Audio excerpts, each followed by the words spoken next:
if I had the tools, like I tell most of the youth today, is that you guys have so many things that is surrounds you, so many opportunities. I didn't have that as a kid. I wish someone could have come to me and said, you know what, as a kid you're gonna feel bad. As a kid you're gonna cry. And you're gonna go through some stuff, and just someone to be there for the guidance, because but I'm saying that I was empty of the knowledge to make a better choice, or to put myself in the direction actually to where I wanted to be or where I desired to be.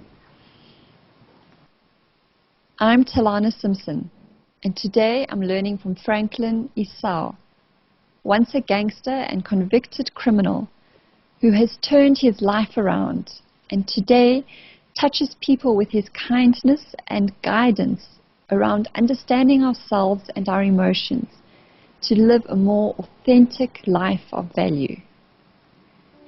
Let's talk communication.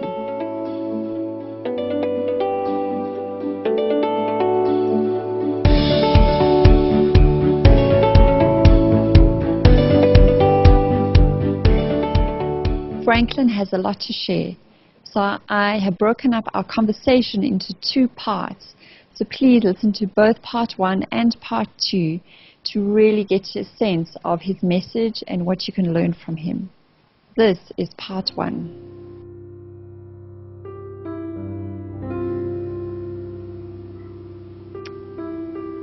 Franklin Esau is with me today, and Franklin, I really wanted to get a chance to have a talk to you, because for me, you and I think for myself, for so many other people, you are a living example of someone who has turned his life around in really an extraordinary way. I mean, you've changed from a life of crime and manipulation and selfishness to one of now kindness and openness and understanding. So just want to explore your story a bit and hear more about it. And it kind of starts that where you grew up. So if you could tell us more, what was it like growing up in the area that's called the Ghetto, just outside of Cape Town? For once, the traditions, the culture, the tendencies are way different to as what you would say to harmless, kind, peaceful. It was basically, it's where you live by a way of crime, and to put you to possess that fear you can bestow on others. Domination. There's a lot of concepts that I can really think of when I think of the ghettos, but one that seems to be very familiar is crime. Now, maybe in a way of survival, or it gets passed on just to the next generation, believing that crime is a norm. To harm the next, it's a norm. There is these phrases that we live by. There is the stories that we live by. There is gangsterism as a culture that you live by in the ghetto. And you are taught that, yes, it is perceived as wrong, and it is against the law. But what makes it so norm is that everybody does it. You know, it's accepted in the ghetto to live against the law, to live a life of crime, to be involved in gangsterism.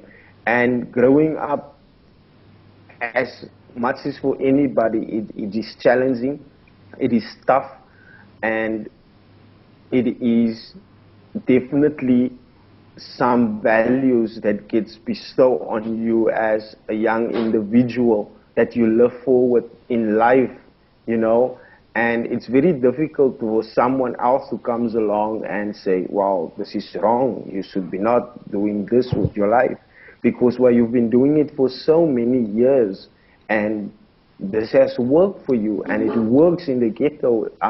Not to say that it is something that I accept now, but in order to live in an area where violence, where fear gets bestowed on people, where gangsterism are involved, where drugs and all of that is involved, there's a certain level of acceptance that you need to have. It's almost like when you dine from the table of treats, then you have to be sweet. You have to accept that your sweetness that is what comes along with the cakes, with the tarts, with all of that. And in order for what I've seen in my life, in order for me to have lived in the ghetto, I needed to be tough, be macho, get involved, know a lot of people. That because once you perceive that as wrong, there's a sort of judgment you take in the ghetto upon your peers, your friends, your elders, and you just accept it. Yes, it was tough, and my mom and dad being both of the church, in the church men's society, in the mothers union, in the church, definitely gave me a lot of great values that is most part based on religion, but when they weren't around and I had to go to the shop and I had to go in the street to school, to these where my mom and dad weren't, and I needed to be the type of person that the streets demand of you. And like one of the things that I can clearly remember is that cursing, what we call swearing, it is religiously by my mom and dad. I was taught that that is something wrong. You don't do that. You don't address people like that, and you don't do that for biblical reasons. And once you go in the street, that is a norm. That is an expression that says that you're the man. You are being noticed. Your voice has a command in it. Your voice carries power. So when my mom and dad wasn't around, I had to be a learn different type of values, learn different types of behaviors, different types of ways. And there wasn't one moment that I did anything that was against the law, that was violent, that was criminal minded, that my mom and dad approved. And that's why I can say that whenever I was in the house or whenever I was in front of them, then I was a very sweet boy. But there was another part of me that when they weren't around, that I thought that I needed to be in order to not be. I remember that most of my experience before my teens, I used to get, I wasn't bullied, but I used to get in fights a lot. And in order for me my mom always said, don't fight. You don't fight. You're not that kind of person. We don't fight. We don't hurt other people. But in order for me to stand up in my fights and to make sure that I win or I dominate my fights, I needed to throw up my fists. Now, my dad, on the other hand, always said that throw up your fist, and if you can't beat them, hit them with a stick. Can't hit them with a stick, throw them with a stone. But my mom was against that. But I remember that in order for me, because I wasn't happy about fighting all the time. I wasn't happy about the violence as before my teens. But in order for me to kind of dominate the whole situation, I needed to be a sort of person. And that person was getting friends together, getting involved in gangs fight, even as little as kids that we are. On primary school, we used to get in trouble a lot because we got in fights, we got in newspaper fights, we got in stone fights. There were a lot of fights, and I think to the area at that time, because it was in the late apartheid in that time, there was a lot of violence also in our area, and we as kids we experienced the tear gas, the rubber bullets, the gun shooting, the all of that, and the community sometimes used to rise up against the police. So there was, to us, that was, yeah, that's how it goes in the streets.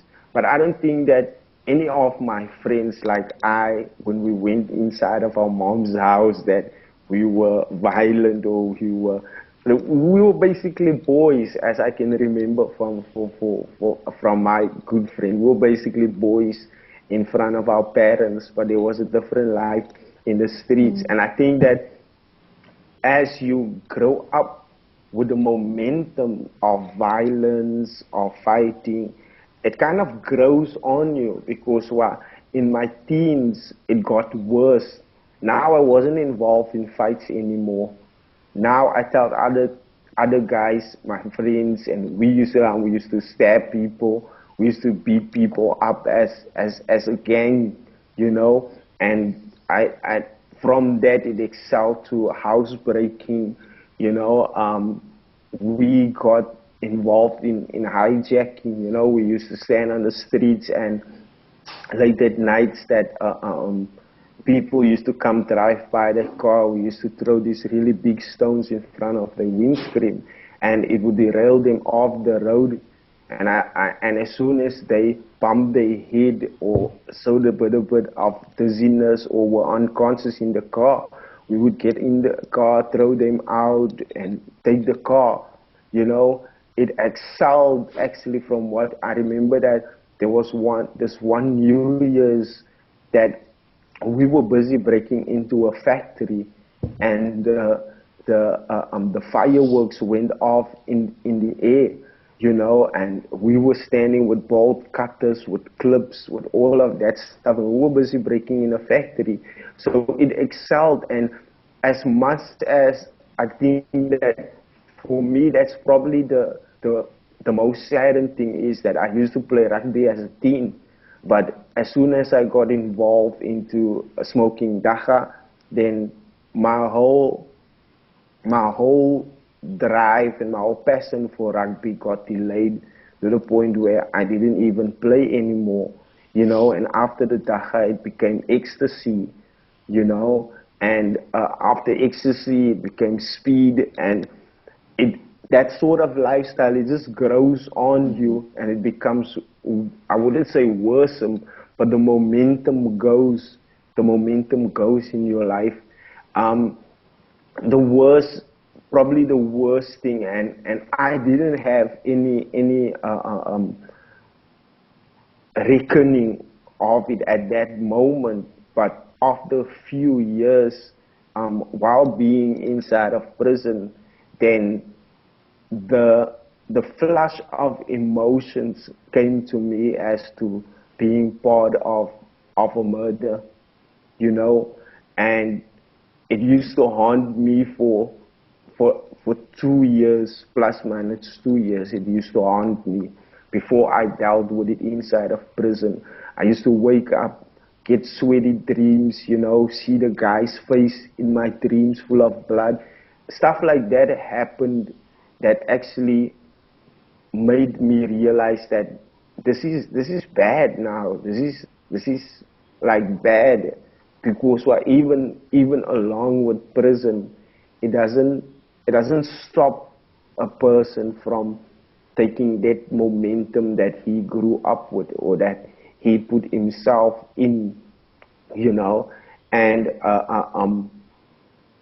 it's really just, they were good times. There is wonderful times, and what I definitely like about the ghettos is that there's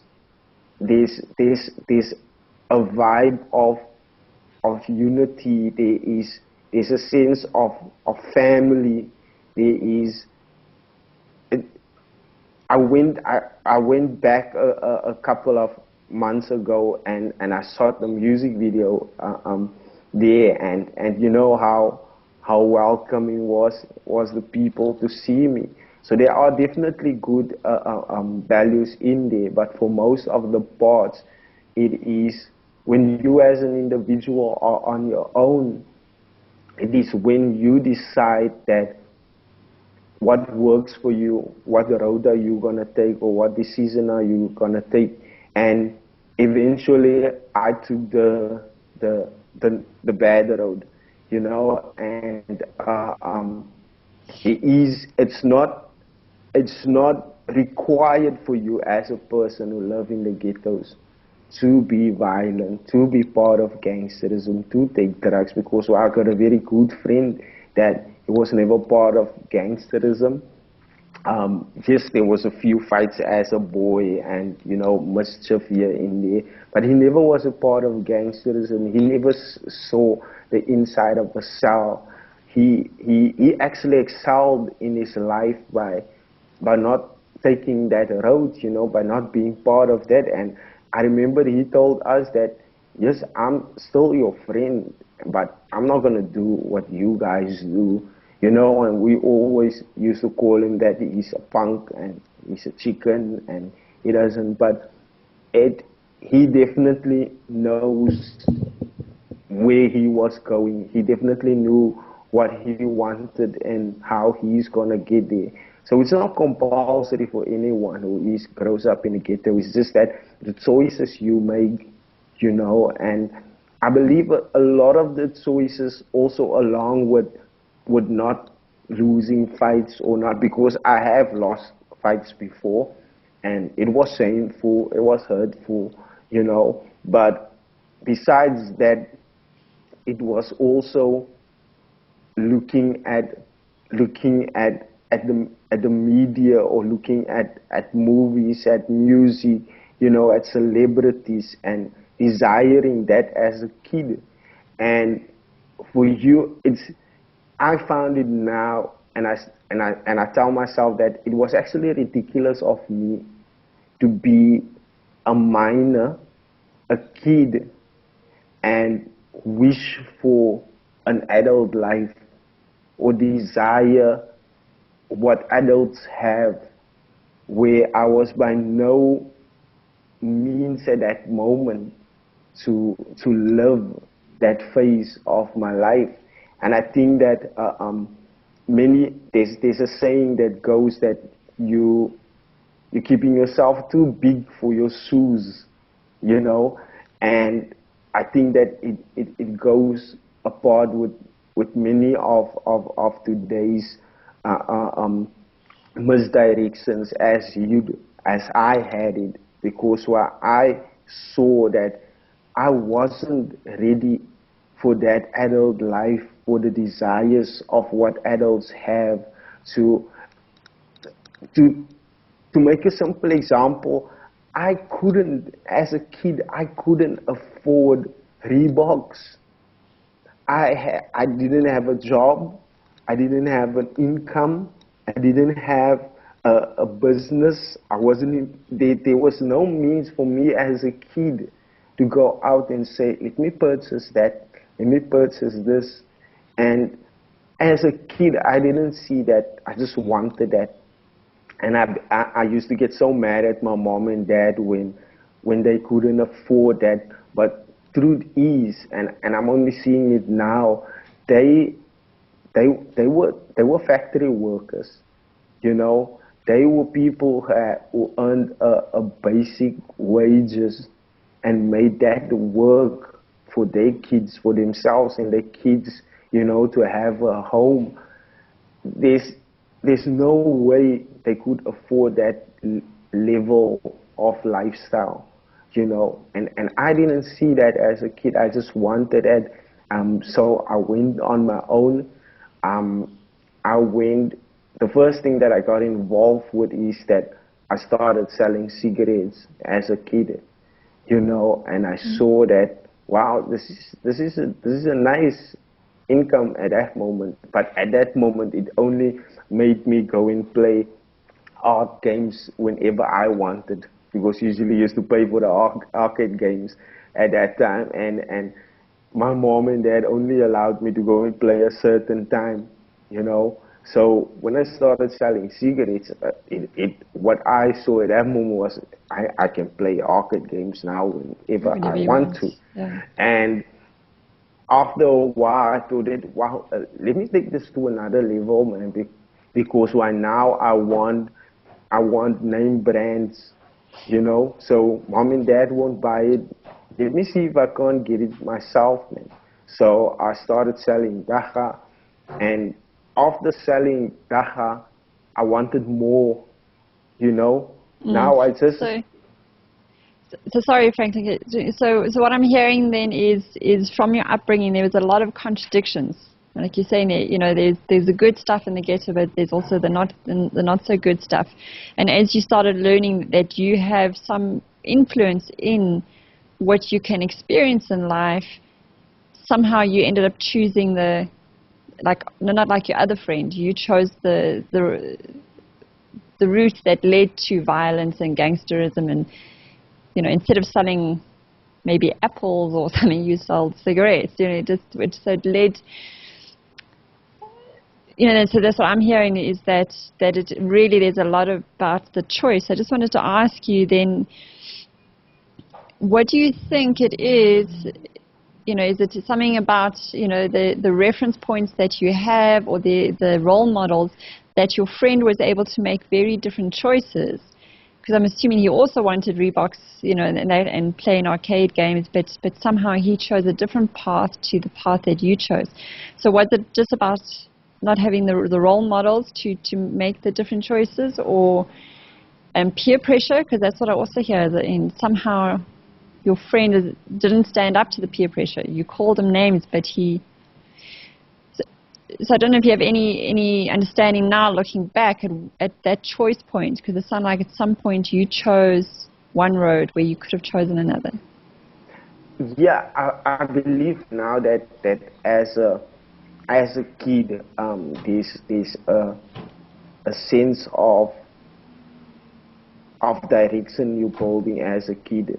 You know, there's there's a sense of desire that builds up inside of you. For instance, like one day you would like to become a doctor, one day you would like to become a policeman. There's a sense of vision that builds up into you. What mainly took my choice to the other side was that I had a desire to be a musician, you know, and all of the role models that I listened to had messages, and the messages that they brought out was harsh, you know. It was actually gangster rap, you know. And I had a desire, hey, I want to be a rapper. And I was influenced by also soul, R&B, and other genres of music. But my desire was to be a musician, to be an artist, a musical artist. And the role models I took on at that time had a different kind of message, you know. And I interpreted the message the way I wanted to interpret it, you know, because why? As I listen to rap now, I see, but hey, this was nothing like I thought it was. This guy saying totally something different, you know. And I believe that with my interpretation of my role models, also led my choice to be in that direction. But I'm not saying that it is my role models. I'm saying that there's a lot of aspects, including my role models, including me myself as a person, because why I have had self-confidence issues, I have self-esteem issues, and for me, rather to go and I remember that my dad used to tell me, okay, so you want to be a big guy now, and I was early in my teenage years, and my granddad used to live on a farm, you know, up in the farm walls, just out in the Western Cape. And what happened is that he sent me there, and I really, I had to show labor, because he said, you go in there and you go to work with your granddad, and you're gonna earn your own money, and I really showed hard labor. And for me as a kid who's coming from the ghetto, who are interpreting the message of my role models to be like, hey, life can be easy, life is not that difficult once you make it work and all of that. I thought that this is hard labor, man. I don't want to do this. I don't want to fall, because when I came there, my granddad had told, let me fall boxes for the fruit, and I was like, why am I doing this? My arms are getting stiff and all of that. When there was another way that I saw, hey, I could just stand on the corner the whole day and just sell my stuff. Wow, that's much more easier. So it was also up to me as a person who thought that now I'm going to take the easy way out, you know. In the meanwhile, my dad was showing me what is hard labor, because my dad wasn't involved in gangster. My dad is actually from the farm world up in the Western Cape, and he wasn't a gangster. His jeans were never set low. He never wore the hip hop fashion as it was portrayed in. He never was too into the pop culture at that time. He was strictly about, you need to work for what you want. You need to go and find a job. As he told me after the second time I failed grade 11, he told me, listen, dear son, if you don't want to go to school, by all means, go and get a job. But you're not going to stand in the streets, and you're not going to sit here on the couch. Go and find a job. Yeah. So my dad was showing me values of a man actually working for what he wants to get. I was thinking, hey, I could just stand in the corner and sell my stuff, you know. So for me, it was a whole aspect of concepts that actually led me to making a choice like that. And as a person, I think that now I finally understand, because as a kid, I had to deal with my emotions, and I had no idea what emotions was. And my dad never talked to me about a man's going to have emotions. My dad never talked to me about tears, and there was a lot of knowledge that I didn't have to equip me along with the choices that I needed to make in order to see my dream or see my vision come through. Because there's nothing wrong about being a musician or about a kid wanting to be a musician. It's just how you're going to get there. And here I thought I was going to get there by selling drugs, by doing this, by standing on the corner, while being more hard or being more hardcore, being more violent. I thought that was the way to build my reputation up to a musician, where if I had the tools, like I tell most of the youth today, is that you guys have so many things that surrounds you, so many opportunities. I didn't have that as a kid. I wish someone could have come to me and said, you know what, as a kid you're going to feel bad. As a kid you're going to cry. And you're going to go through some stuff, and just someone to be there for the guidance, because my mom was there in the most spectacular way. And I always felt uncomfortable towards years. Why is my mom talking to me about sex? Why is my mom always in my business with my friends?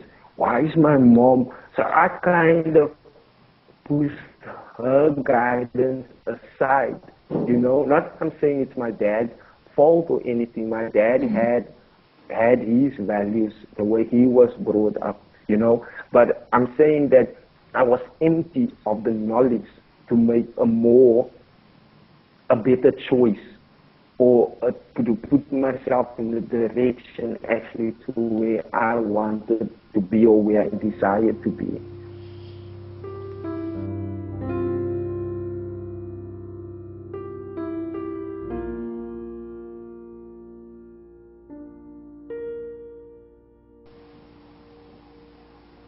So yeah, so you were saying that a lot of it then is your choice, but you didn't have some of the sounds like the skills to make the better choices. So in other words, you didn't have the skills to manage your emotions and understand what they are, and therefore, able to interpret role models in a different way and make the choices that you needed to make. So I just wanted to we're going to come back to that in a moment, but then, so from all of that being in your upbringing, and there was obviously an event that you ended up in prison for, and you spent a number of years also in prison so there sounds like the gangster lifestyle continued in prison. And then a turning point happened. So I don't know if you want to just tell us what happened in prison that led things to turn around for you.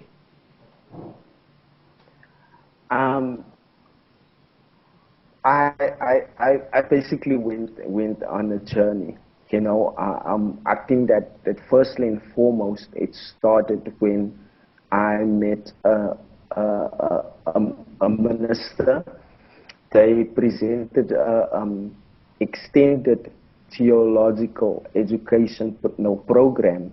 Now, a lot of stuff in that program, they deals with you as a man, from a boy to a man, and it actually put me in touch with a lot of my emotions and stuff that I deal with, because a lot of my mischief, or what I thought was not so good in my life, I had blame. I blamed my dad. What if he had done better? What if he could have do better? And all of that. And that program actually put me in touch with that part of my life. I remember during that time, pardon, during that time, my mom used to come to me, and she used to cry for a lot of years while I was in prison, when she used to come and visit me. And I actually just got so tired. I said, hey, don't come to me. Just stay away. Don't come to me. What do you actually want from me? Because you keep on coming here, because I need to be hardcore inside of prison. Here comes a woman, when I see her tears, it penetrates deep inside of my heart, And I just got so upset with that situation happening every time that I see her. And she tell me, you know what, you are not the parent, dear. I'm the parent. And you don't get to tell me when I do come and see my son, when I want to see my son. What I want for you is to be a man and be a father to your kid. And at that moment, before I went to prison, I had a kid, a little baby girl, and she just wants, that's all she said. I just want you to be a father to your kid. And I was like, what does this woman mean? And after I figured it out, it's very difficult living a life in gangsterism and being a parent, because you want to make enemies, they're going to take it out on your kid, you want to expose your kids to a lot of stuff, and I actually thought to myself that, hey, I can't be both. Now that I think about it, you can't be both. It doesn't work that way. One or the other one, you're going to lack in, and for the kid, that's going to be harmful, and I had to decide which direction that I'm going to take. And I started doing my matric. I started to get my degree, inside of prison. And along with that education, it actually opened up a lot of concepts, or a lot of stuff that I was dealing with. I actually get to see more in depth about it in my life, in my past, And so I was on and off in gangsterism. Then I tell the guys, no, I'm chilling. And especially when I used to go and write exams, in the school, they inside of prison. And I was like, no, I don't want to be here this time. Let me just focus on my school and so on.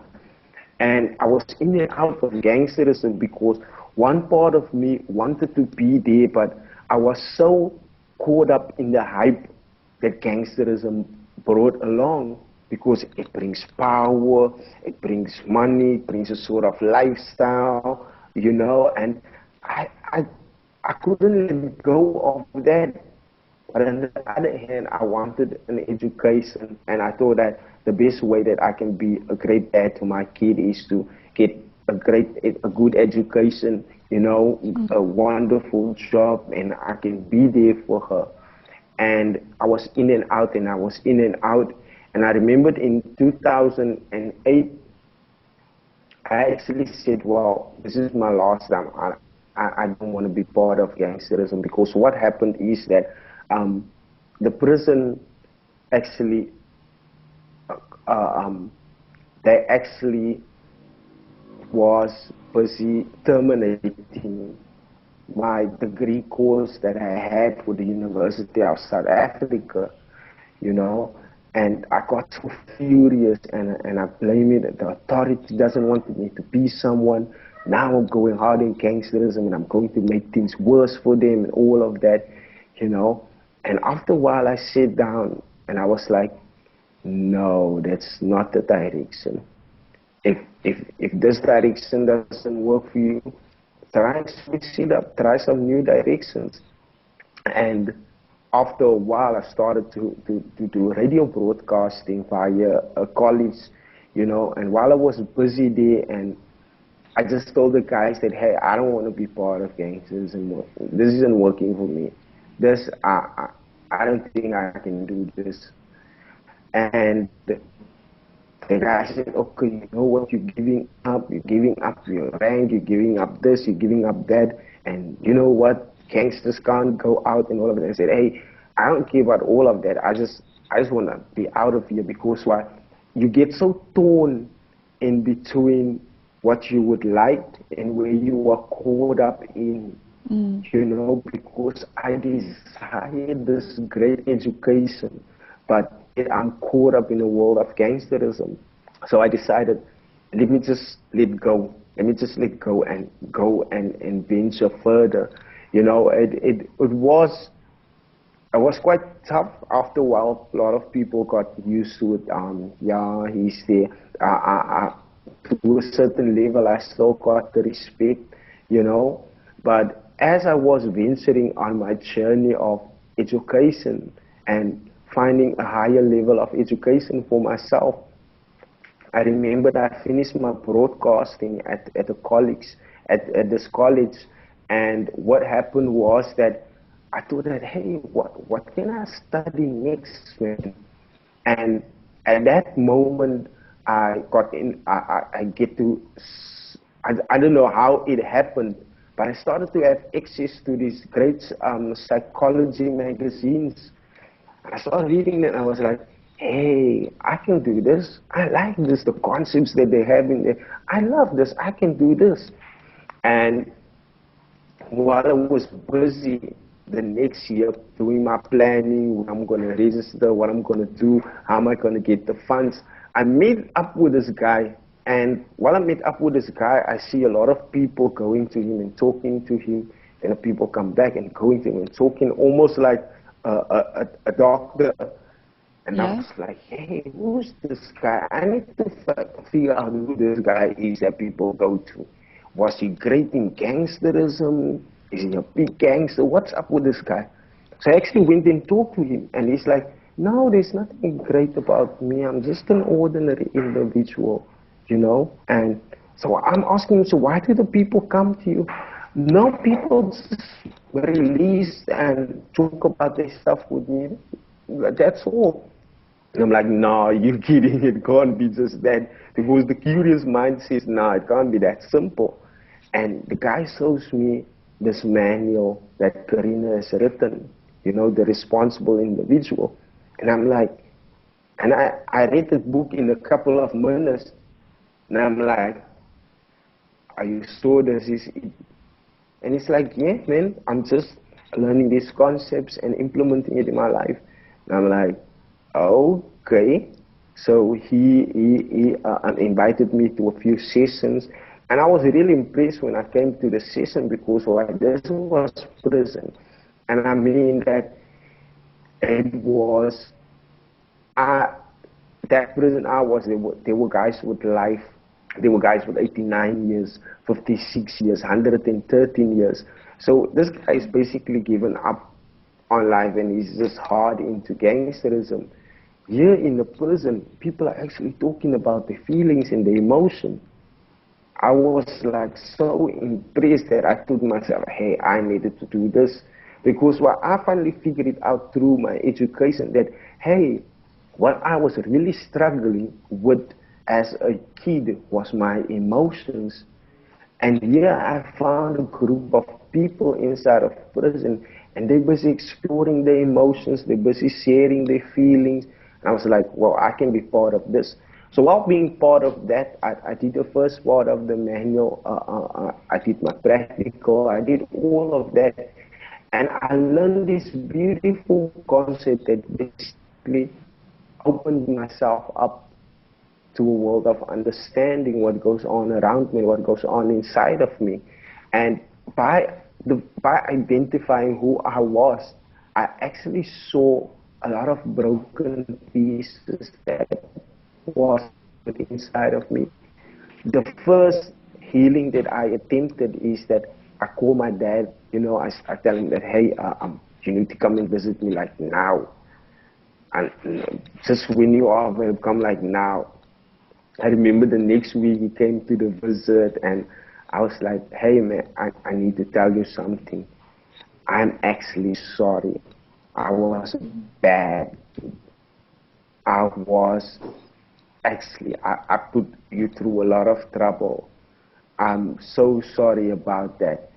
And he was stunned for a moment, you know, and I was like, hey, say something, man. I'm putting my heart on the line. Just say something, you know. And he just replied back and he's like, nah, it's okay, man.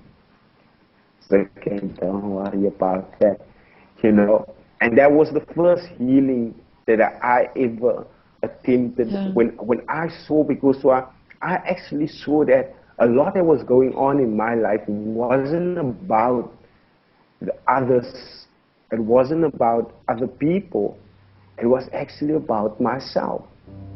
And the way I reacted to all of the situations, the challenges that I went through, it was the way I reacted. And along came more healing, you know. To hear the rest of my conversation with Franklin, please download part 2.